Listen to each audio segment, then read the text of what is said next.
There's a house that doesn't show up on maps. Locals call it the Hanging House, tucked away behind a defunct juvenile prison and shrouded by Shepherd's Hill Forest. The place has no address, no mailbox, and no listed owner. It was supposedly torn down in the 80s. And yet, every year, without fail, people go missing there. Hikers, urban explorers, paranormal vloggers.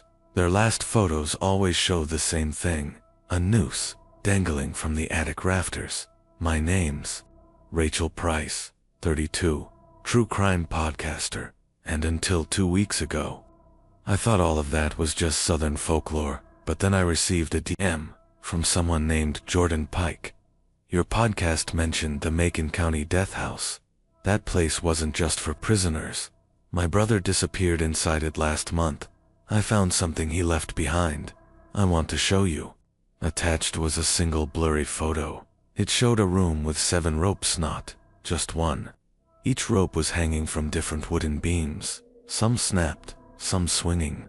On the wall behind them was scratched a message: "They sway still." That night, I bought a plane ticket to Georgia. Arrival at Shepherd's Hill, land surrounding Shepherd's Hill was once farmland until it was seized by the state in 1936 and turned into Macon County Correctional Facility for youth offenders. But records show that during the 1950s, hundreds of adult death row inmates were transferred there due to overcrowding in Atlanta. The prison was shut down in 1978, and the land was sold back to private hands. But according to the rumors I'd heard in the podcasting circles and Reddit threads, executions didn't stop. They just moved into a private house that had once belonged to the warden. That house still stands, today hidden behind the ruins of the prison. Chapel Jordan met me at a gas station on the edge of town. He was younger than I expected, maybe 25. Greasy black hoodie, fingers chewed to the bone. He didn't speak at first, just handed me a camcorder, scratched and caked with mud. "This is from my brother Nate. He went in alone. This was the last footage he took." The last footage of Nate Pyke. Watched the tape in the back of my motel room. The footage started like every dumb YouTube urban exploration video. Nate laughed into the lens, pointed at crumbling walls, showed off broken pews. This used to be the chapel. They hung people right above the altar. But then he moved through a gap in the wall and into an underground passage half collapsed, dark and dripping. His flashlight flickered. Dust floated like mist. He climbed through rusted rebar and concrete, then into something impossible. A wood-paneled hallway, pristine and dry, old-fashioned, like E. Joe Wu-Ling's suburban decor doilies, an oil painting of a faceless boy. There's no way this is here. I'm under the damn forest. This place shouldn't exist. Nate walked into a living room. A fireplace glowed, though no one had lit it, and above the hearth, carved into the brick, was a sentence. The sentence is death, and death is never lifted.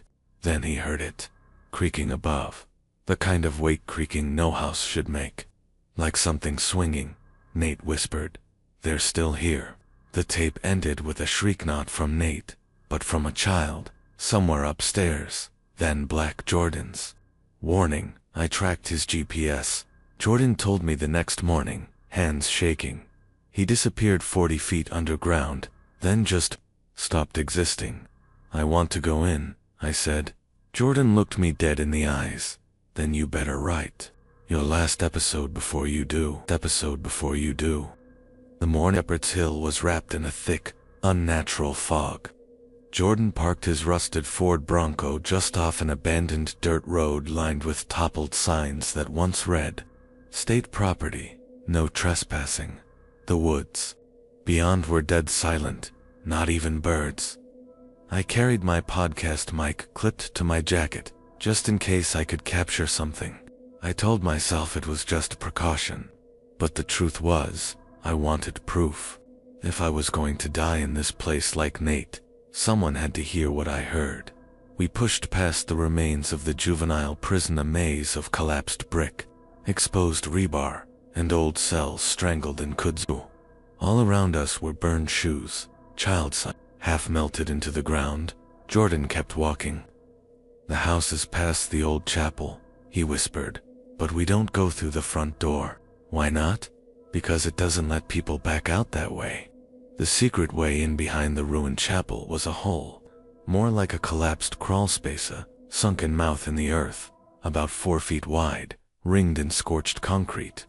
It smelled like mildew, rot, and something sweetly rancid like dead flowers steeped in blood. Jordan dropped in first. Flashlight bobbing, I followed. The tunnel felt endless. Earth brushed my shoulders. Roots dangled from above like skeletal fingers. The deeper we went, the more the air pulsed slow and steady, like lungs inhaling somewhere deep within the soil. Why does it feel like it's breathing? I asked Jordan. Didn't answer. We emerged in a room that defied logic. It was a basement. Yes, but one that had been preserved like a museum set from the 1940s. Clean wooden shelves, china plates, a couch covered in plastic, and in the center, a metal dinner bell, old and rusted. This used to be the warden's entertainment room, Jordan said. They say he brought death row inmates down here after hours to prepare them. I looked at the floor and noticed something strange: footprints, but not just any bare feet, burned black at the toes, and they led in a perfect circle around the bell. Ring it, Jordan said.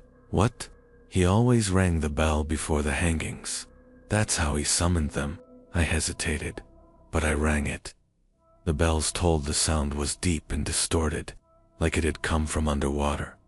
The walls began to groan. Lights flickered, though there were no light fixtures. Dust began to rise in clouds, and then, from the far wall, we heard knocking. 1, 2, 3 knocks. Then silence. Suddenly, the wallpaper peeled back on its own, revealing an iron door behind it. A prison door. Scratched into its rusted surface was a warning. Do not open for the swinging ones. My mic crackled. Jordan's flashlight flickered. Then, something whispered, right into my recorder. Rachel, come see. It was Nate's voice. I backed away. We're leaving, I told Jordan, but he was already walking toward the door. Jordan, no. He touched the handle, and the lights died. Trapped bellowy stood in pitch blackness, the kind where even your own breath feels foreign. Then dash, tap, tap, tap. Something wet and light dripped from above. My fingers found Jordan's jacket, but it was cold, too cold. I lifted my phone to check the light, and when I did, Jordan was gone. But something else stood in front of me, not human. Long arms, twisted spine, feet dangling inches off the floor, swaying left and right. Left and right. Its face was hidden beneath a burlap hood, but I knew what it was. One of the swinging ones. The rope from the rafters lowered on its own, and something in my mind whispered, hang or be hanged. I ran. I bolted back through the tunnel, heart smashing my ribs, dirt clawing my skin, until I collapsed back in the chapel's ruins under open daylight. But I was alone. Jordan never came out. In my motel room that night, I listened back to my recorder. In the silence after the bell rang, there were voices, multiple. Male, female, children. Your neck remembers. We never stopped swinging. Every breath is a borrowed moment. And behind it, all the sound of creaking rope. The sound of creaking rope. That night, not because I couldn't, but because I was terrified I'd hear the creaking of the rope again. I left every light on in my motel room, placed salt in a circle around the bed, a trick an old exorcist once mentioned on my show, and watched the door as if it might open on its own. But what haunted me most was the recording. When I played it again, slowed it down, isolated the background layers, I heard something I hadn't caught before. Buried beneath the whispers and the sound of rope, a heartbeat, slow, rhythmic, alive, like the building itself was listening. I sent the clip to Nate's brother, Caleb. He was a former cop, now working as a private investigator. I didn't tell him where it was recorded, just that it was from a site tied to a missing person. His text came 5 minutes later. That's a death rattle, Ratch. Whatever this is, you shouldn't be near it. Returned to the hill, but I couldn't stay away. I drove back the next morning, not through the chapel this time. I needed to know if Jordan was still there or if something worse had happened. The sun was high, but the hill was still buried in fog. The temperature dropped 10 degrees as I crossed into the overgrown property line. My ears popped, my eyes watered. It felt like I was crossing into another time. The house, if you could still call it, that was breathing again. Every window was dark. The top floor sagged like a broken neck, but the door, it was wide open. Inside, everything had changed. The interior wasn't ruined like before. It was fully furnished, immaculate. Frozen in 1948, a fire crackled in the hearth. Children's shoes were neatly arranged by the wall, and at the end of the hallway, I saw a boy. He couldn't have been older than 10, wearing an old hospital smock. His head shaved. He turned to me and smiled, but his eyes were hollow sockets. "You brought it back," he said. "What? The bell? It remembers." The mirror room. He vanished. No footsteps, no sound, just gone. I followed the hallway to a room at the end. It was lined wall to wall, with mirrors cracked and aged, their reflections warped like water, but in every single mirror, I wasn't alone. Behind me stood figures, children with twisted necks, women with burned faces, men with no legs, only swinging torsos. Suspended mid-air, I turned around. In real life, nothing there, but the reflections kept moving. One child pointed to the floor behind me in the mirror. I looked down. There, scrawled in soot, "Don't look up," and that's when I heard the rope creak, very slowly. I turned my gaze upward, above me, in the actual room. Not the reflection. The ceiling was gone, replaced by blackness that stretched endlessly upward, and from that blackness, feet dangled, 12 pairs, maybe more. Their skin was blue, toes curled inward. One was missing all its fingernails. Another swayed gently like it was humming some song from long ago. They hung without support, no rope, no beam. Just hanging in the air, watching me. The return of Jordan. I bolted from the mirror room and ran to the front door. Lonely now. It was bricked up, sealed. Every window was gone. Only one path remained, down.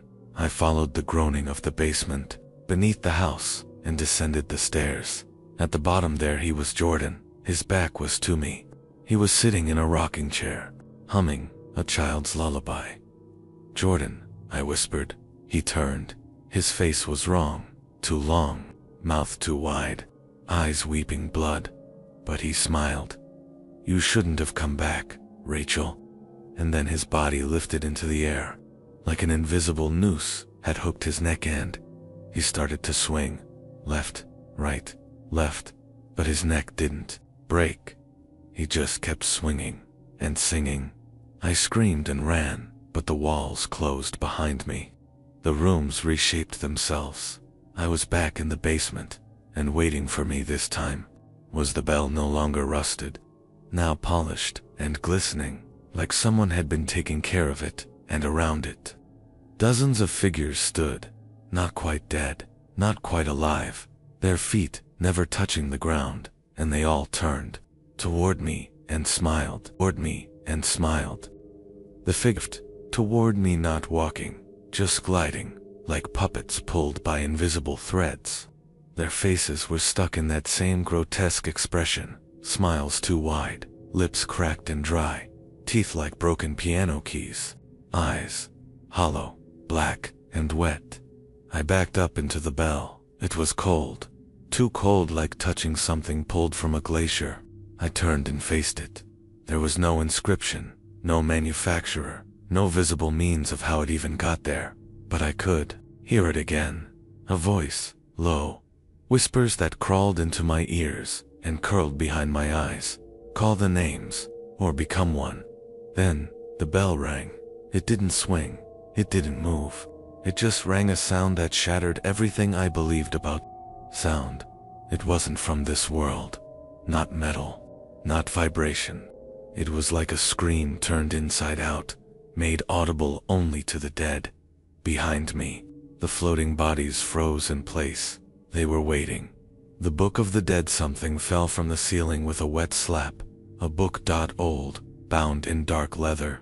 The kind that looked uncomfortably like it had once belonged to something living. I opened it. Names. Pages and pages of names. Each written in ink that was still dripping, and beside every name, a drawing of a noose. Each loop was slightly different. Some were tight and clean. Others frayed, soaked in what looked like black ice. HOR. And there on the last page, right keen, the ink was fresh. It bled down the page like it had just been written with my own blood. I slammed the book shut and screamed. The bell rang again. Escaped through the crawl space in a blind panic. I searched for any way out. That's when I noticed the grate beneath the bell, half hidden by moss and grime. A narrow crawl space, only just wide enough. I pulled at it. It came loose with a horrible squelch of old flesh and rust. The crawl space smelled like rotten sulfur. I didn't care. I crawled in, even as I felt hands brushing my heels, gentle at first, then more desperate, like the dead were trying to follow. The passage went on forever, cramped, wet. At one point I swore I passed bones, a tiny child's shoe, a severed braid, names scratched into the stone. One name repeated hundreds of times. Eliza. I emerged hours later, through a chute that spat me out behind the chapel. My car was gone. The fog had lifted, but the land felt wrong, like time had paused. Not a single sound, not even birds. I ran for the road. When I finally got cell signal, I was 6 miles away, and my voicemail had 11 new messages. All from Jordan's number. Each one was the same: heavy breathing, a sound of rope creaking, and a faint, feminine giggle in the distance. The story behind the belly contacted Caleb again. This time, I told him everything. He went digging, deeper than before. 3 days later, he sent me a file. It's worse than we thought, he said. The land where the chapel and the house stood, originally a private orphanage in the 1800s, run by a woman named Eliza Thorne, a devout religious extremist who believed that children born out of wedlock or who exhibited wicked behavior needed to be cleansed. She built a chapel, installed a bell forged in silence, meaning no blessing, no rite. Pure unholy iron from a mine that was later condemned for its high sulfur and mercury content. She used that bell to signal when punishment would begin. She would hang children and never bury them. She believed if their feet never touched the earth again, they could not be reborn in sin. She left them swinging. Eventually, townsfolk caught on, but by the time authorities raided the place, Eliza had vanished, and 17 bodies were found hanging across the property, some still gently swaying. Despite no wind, the bell never left. They took the bell down. It disappeared in transport. But every 77 years, reports begin again. Voices, ropes, the bell ringing. It calls people back. People like Nate, Jordan, me, and now, you. Because if you've heard this story, if you've read these words, your name is already in the book. And when the bell rings again, they single quotes LL come for your feet, LL come for your feet. I couldn't slur Caleb's message. I stayed holed up in a motel room off the I-74, near Peoria. Lights on, curtains taped shut. Every sound outside made my heart seize: the rumble of a truck, the screech of tires, even the wind whistling through the power lines sounded like a rope swinging through the air. I kept thinking of the children. 17 bodies, suspended like chimes of the damned, and the worst part, I remembered seeing exactly 17 figures in the clearing. Their faces, their mouths. They weren't smiling from joy. They were stretched from the strain of the rope. Voices from the vent. The motel was quiet, too quiet. I didn't trust it around. To 11 a.m. I started hearing whispers coming from the air vent near the bed. Just one word, repeated, Rachel, over and over. Soft at first, then louder. A chorus, children's voices, and then, she's still ringing the bell. The vent rattled. I ran from the room. They were watching me sleep. The front desk clerk was asleep with a book on her chest when I slammed into the lobby. She didn't move, but the monitor behind her, showing the camera feeds for the motel caught my eye. I saw myself, in bed, lying still, except I wasn't there anymore, and beside the bed, 17 shadowed figures stood in a perfect circle, surrounding where I had been. I stared. One figure, the tallest, turned to look directly into the camera. Even through the grainy footage, I could see her eyes glowing white. She raised one hand and pointed, not at the camera, at me. The screen flickered. The image was gone. The bell isn't a bell litter. I met Caleb in person at a 24-hour diner outside Springfield. He looked like he hadn't slept in days. "I've found the last caretaker," he said. "The last person to survive a full encounter with the bell. Her name was Miriam Locke. Institutionalized in 1955. She was 11. When she and her sister stumbled into the chapel ruins back then. Her sister never came out. Miriam did, but she was never the same." Caleb pulled out a photo. It was a page from her sketchbook, drawn during her early psychiatric treatments. It showed a bell. Yes, but not a normal one. It had bones woven into the clapper, veins trailing from the crown, eyes inside the metal, and a mouth that opened when it rang. Beneath the drawing, she had written, "The bell does not ring. It speaks. It calls its own. And the ropes remember every scream." The noose appears when I return to my motel. Something had been left on the bed. A rope, knotted into a noose, freshly tied. The floor was wet, like someone had climbed out of the drain. There were bare footprints, small, child-sized, leading from the bathroom to the edge of the bed. That night, I didn't sleep. I left the motel and drove, headlights off, until dawn broke over a nameless stretch of highway. Caleb disappears 2 days later. Caleb stopped replying. His last message to me was a single photo. It showed his face, reflected in a shattered mirror. Standing behind him, over his shoulder, was a girl with a cracked face and torn dress, smiling too wide. She had a noose around her neck, and her feet didn't touch the floor. That was the last I heard from him. When I called the local sheriff's office, they said Caleb's apartment had been found empty, door locked from the inside. But in the center of the room, hanging from the ceiling fan, was a small, rusted bell, still gently swinging. I heard it too last night. I woke up to the sound of ropes tightening. Not in a dream, in my hallway.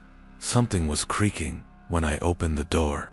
There were scratch marks on the walls, not like an animal, like fingernails, dragged upward, toward the ceiling, and scrawled in red, in a child's uneven handwriting. Only the hung can tell the tale. I don't know what's real anymore, but I know this.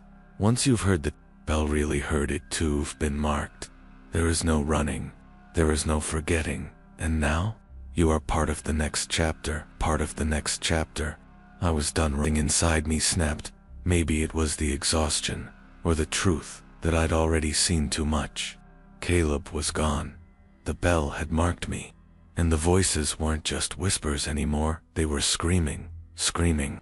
Names. Mine, Caleb's, Rachel's, and others I didn't recognize. I returned to the forest, to Hollow's throat. The name had surfaced from a weathered newspaper clipping I'd uncovered in an Illinois archive. 17 missing after collapse at Hollow's Throat Chapel -1955. That's what the area was called before it was scrubbed from maps. It felt like a wound in the earth. The trees there didn't sway. They leaned, like they were listening. And as I walked deeper, the air changed, thickened, as if I were being swallowed. That's when I saw it again. The chapel, half buried in soil and moss, rotting into the roots of the forest, but still somehow, whole. And from inside, the soft, steady chime of a bell that no wind touched. The return to the altar inside the chapel. The light was dim and green, like sunlight filtered through pond water. Mold clung to the pews. The altar was cracked down the center, but it was there. In the apse above where the cross had once hung, the bell hung from ropes like intestines. Its surface pulsing, like it was alive. Its mouth moved slowly, opening with each toll, and beneath it, just as Miriam had drawn, there were bones, teeth, and something that looked horribly like a human heart, still faintly beating. I stood frozen as the bell swung on its own. It spoke, but not in sound. It spoke in memory. They showed me everything. The room flickered like a slideshow of the damned.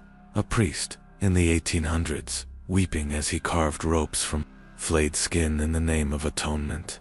A girl, Rachel, being lowered into the chapel's crypt, offered by her mother to appease the bell's hunger. Children, hundreds over decades, marched into the forest by families and townsfolk who'd made a deal. Let us prosper, and we will feed you our forgotten. The bell was a covenant, a god, a demon. I don't know, but it was ancient, and it fed on the forsaken, on those who were unwanted, abandoned, erased. The 17th rope. When the vision ended, I was no longer alone. 17 children now surrounded me, swinging slightly, hovering, their ropes attached to the chapel ceiling beams, and one rope hung empty. They looked at me, and I understood. I was the final offering, the sound of acceptance. The bell swung harder. It wanted me to step forward, to kneel, to put the noose around my own neck. I couldn't move, not from fear, from guilt. All the time I'd spent hunting the truth, recording, surviving, while others were taken. I had become the witness, and the witness always ends the story. So, I did it. I stepped forward. I placed the noose around my neck. I whispered one word to the bell. Why? And in the instant before it swung, the bell opened wide and screamed, because someone always must. The aftermath: they found me on the edge of the forest, days later, incoherent. Not dead, but changed, they say. I'd torn the noose from my neck with my bare hands. They say I kept murmuring names of people who were never found. People from old cases, from missing persons flyers long pulled down. I didn't sleep for weeks. I wrote everything. I'm writing this now, so you'll know the bell still rings, every few years, and every time a town somewhere in America gets a little quieter, a few more children vanish without explanation, and no one remembers them, except those who've heard the bell. Final entry: there's something behind me now. I've been hearing it for hours. A faint creak. A rope tightening. I won't turn around, because I know the face I'll see. She's smiling. Always smiling, Rachel. The one who never stopped ringing the bell. If you're reading this, ... never answer the sound. Don't go looking for it, because the bell doesn't ring for you to hear. It rings for you to follow. It rings for you to follow.